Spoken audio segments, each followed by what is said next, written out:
So once we've assembled the piping, it fits into these Velcro loops like this, and they just clip around it, attaching nice and easily.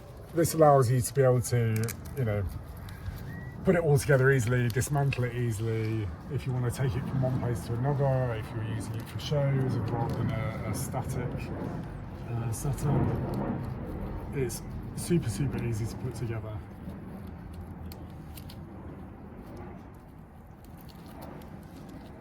There we go.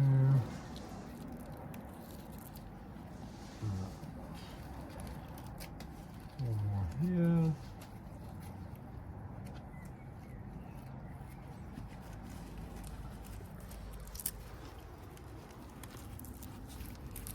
Brilliant. You might want to angle these down slightly once the planting's in, just to avoid the spray coming out over the top and the water being lost. But that's how it all sits, and then we repeat the same process again with different connecting units. So here you'd have a T, here you would have a cross junction, and repeat and repeat and repeat.